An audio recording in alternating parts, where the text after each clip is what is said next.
नमस्कार, स्वागत है आपका पंजाब केसरी हरियाणा टीवी पर। मैं हूं आपके साथ श्रेया शर्मा। तो चलिए बुलेटिन की शुरुआत करते हैं हरियाणा की दिन भर की 20 बड़ी खबरों के साथ।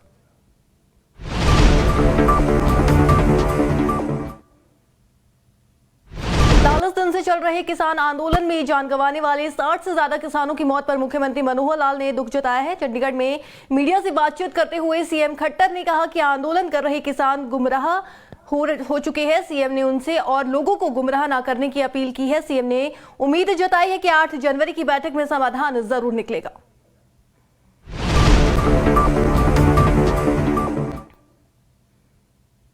रोहतक की सुनारिया जेल में बंद गुरमीत राम रहीम 3 साल में पहली बार जेल की 4 दीवारों से बाहर दिखाई दिया। साध्वियों से बलात्कार और पत्रकार की हत्या के मामले में जेल में बंद राम रहीम गुरुग्राम के मेदांता अस्पताल में अपनी बीमार मां से मिलने गया था। 24 अक्टूबर को राम रहीम को एक दिन की पेरोल दी गई थी। डेरा प्रमुख को गुपचुप तरीके से भारी सुरक्षा के बीच कुछ घंटों के लिए जेल से बाहर निकाला गया था। वीडियो वायरल कैसे हुई, पुलिस प्रशासन इसकी जांच कर रहा है।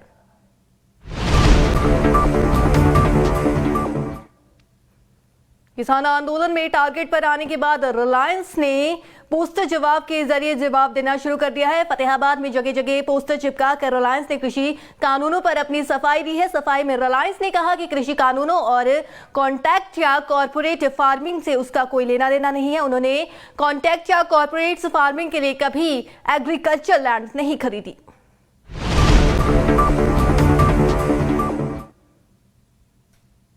ब्रिटेन में पाया गया कोरोना का नया स्ट्रेन हरियाणा में भी पहुंच गया है। हरियाणा में कोरोना स्ट्रेन के 4 मामले पहले सामने आए हैं। करनाल में 2 और रेवाड़ी व गुरुग्राम में कोरोना स्ट्रेन के एक मरीज मिले हैं। 4 कोरोना संक्रमितों को आइसोलेशन में भर्ती किया गया है। सभी यात्री बीते 10 दिनों के भीतर ही ब्रिटेन से भारत लौटे हैं, जिनकी जांच में स्ट्रेन से संक्रमित होने की पुष्टि हुई है।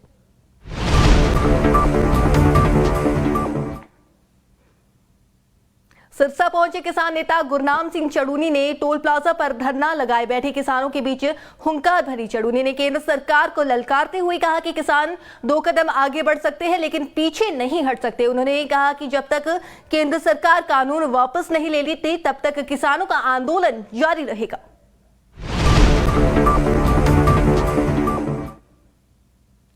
कृषि कानूनों के खिलाफ किसानों ने सीएम सिटी करनाल में विशाल ट्रैक्टर रैली निकाली। किसानों की इस रैली में सैकड़ों ट्रैक्टर शामिल थे। 8 जनवरी को किसान और सरकार के बीच होने वाली नवे दौर की वार्ता से पहले केंद्र पर दबाव बनाने की कोशिश की जा रही है। किसानों ने कहा कि अगर सरकार ने उनकी मांगे न मानी तो गणतंत्र दिवस पर राजपथ पर किसान ट्रैक्टर मार्च निकालेंगे।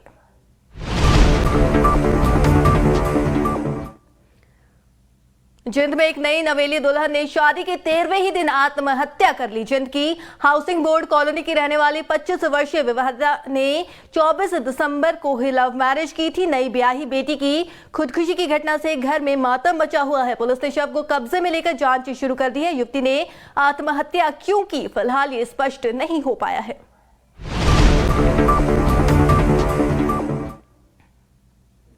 गुरुवार को किसान संगठनों की केएमपी केजीपी पर ट्रैक्टर रैली को लेकर पुलिस प्रशासन अलर्ट है। ट्रैक्टर रैली को लेकर सोनीपत एसपी ने एक हाई लेवल मीटिंग की, जिसमें सभी अधिकारियों के साथ हालात नियंत्रण में रखने के लिए चर्चा की गई। बैठक में फैसला लिया गया है कि करनाल और पानीपत से हैवी वाहनों को उत्तर प्रदेश और अन्य जगहों से जाने के लिए डाइवर्ट किया जाएगा, तो सोनीपत के गन्नौर, मुरथल और बालगढ़ से हल्के वाहनों को डाइवर्ट किया जाएगा।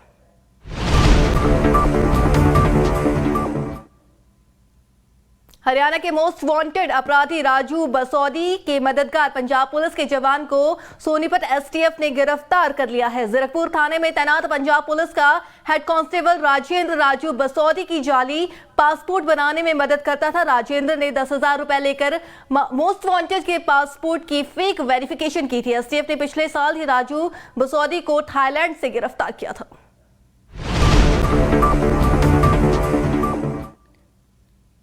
गुरुग्राम में पुलिसकर्मियों द्वारा आईटी व्यापारी से लाखों की रिश्वत लेने और उसे टॉर्चर करने के मामले में कांग्रेस ने सरकार को घेर लिया है। फरीदाबाद एनआईटी से कांग्रेस विधायक नीरज शर्मा ने चंडीगढ़ में कहा कि सरकार गुरुग्राम में वर्दी वाले गुंडे तैनात कर रही है जो व्यापारियों से सरेआम डकैती कर रही है। नीरज शर्मा ने सरकार से हाथ जोड़कर 10 दिनों से फरार पुलिसकर्मियों को गिरफ्तार करने और दोषी अधिकारियों पर कार्रवाई करने की मांग की है।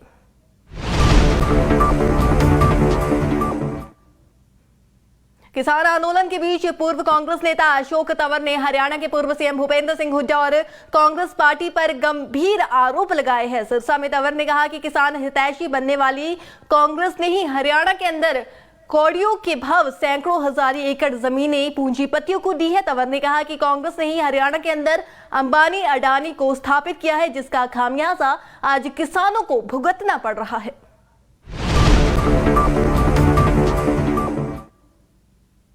सोनीपत पुलिस ने पंचायती रिकॉर्ड गायब करने के आरोप में अगवानपुर के सरपंच को गिरफ्तार किया है। सरपंच ने खुद ही पुलिस को रिकॉर्ड गायब होने की सूचना दी थी और जांच में वो खुद ही दोषी पाया गया। सरपंच बलराज पर गांव की पंचायती जमीन से अवैध खनन का भी आरोप है और ये रिकॉर्ड उसी पंचायती जमीन का था। फिलहाल पुलिस सरपंच से पूछताछ कर रही है।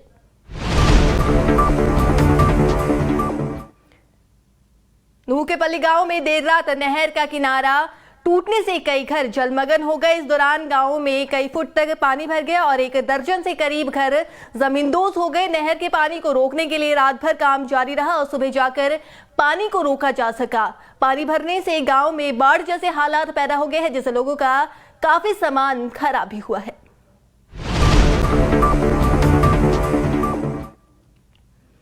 बेमौसमी बारिश के साथ साथ आसमानी बिजली का भी कहर जारी है। रोहतक के इंदरगढ़ गांव में एक घर पर आसमानी बिजली गिरने से कहर बनकर टूटी है। बिजली गिरने से घर के तमाम इलेक्ट्रॉनिक सामान जलकर राख हो गए और घर में दरारें आ गई। बिजली गिरने से आसपास के कई घरों को भी नुकसान हुआ है। घर की सीढ़ियां भी बुरी तरह से टूट गई है। लोगों ने बड़ी मुश्किल से अपनी जान बचाई।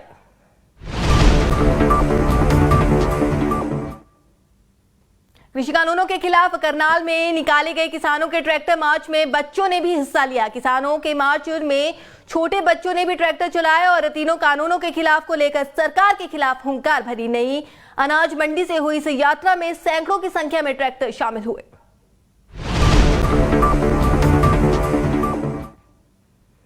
करनाल यमुनानगर स्टेट हाईवे पर पत्ती से भरी एक ट्रैक्टर ट्रॉली आग की भेंट चढ़ गई। गांव गड़ी गुजरान के पास हुई इस हादसे में लाखों की कीमत की पत्ती जलकर राख हो गई है। भीषण आग पर ग्रामीणों व फायर ब्रिगेड के कर्मचारियों ने कड़ी मशक्कत के बाद काबू पाया है। आग कैसे लगी, फिलहाल इसकी जांच की जा रही है। इस घटना में किसी तरह का जानी नुकसान नहीं हुआ है।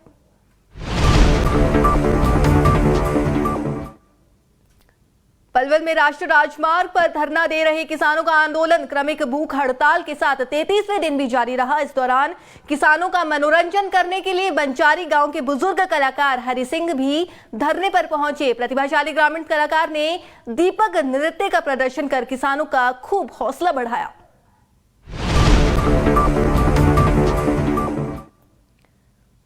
गोहाना के कथुरा गांव में 20 वर्षीय युवती की नहर में डूबने से मौत हो गई। युवती पॉलिटेक्निक की छात्रा थी। गांव के पास नहर में कपड़े धोते समय अचानक युवती का पैर फिसल गया। मृतिका ज्योति का शव बुधवार सुबह गांव के पास कहनौर माइनर में बने पुल के पास मिला। सूचना के बाद पुलिस ने मौके पर पहुंचे शव को कब्जे में लेकर पोस्टमार्टम के लिए गोहाना के नागरिक अस्पताल भिजवा दिया है।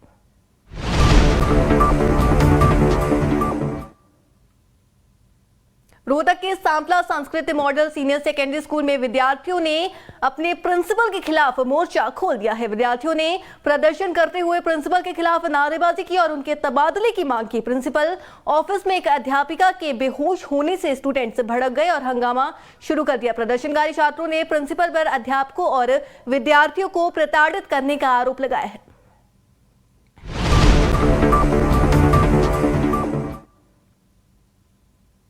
रतिया के कलौठा गांव के सरपंच के साथ ग्रामीणों ने बीडीपीओ कार्यालय में मारपीट कर दी। सरपंच से मारपीट करने वाले आरोपी पक्ष का कहना है कि सरपंच ने पहले गाली गलौज किया और इसी के बाद झगड़ा शुरू हुआ।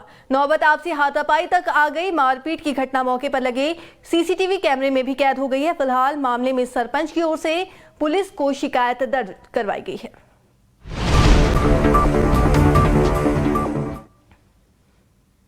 तो फिलहाल हमारे आज के इस बुलेटिन में इतना ही। हरियाणा की छोटी बड़ी खबरों को देखने के लिए और जानने के लिए आप YouTube पर हमारे चैनल पंजाब केसरी हरियाणा को सब्सक्राइब करें और साथ ही Facebook पर भी आप हमारे पेज पंजाब केसरी हरियाणा को लाइक और फॉलो करना ना भूलें। तो हम कल फिर हाजिर होंगे, तो आप देखना ना भूलें हरियाणा सुपरफास्ट न्यूज बुलेटिन।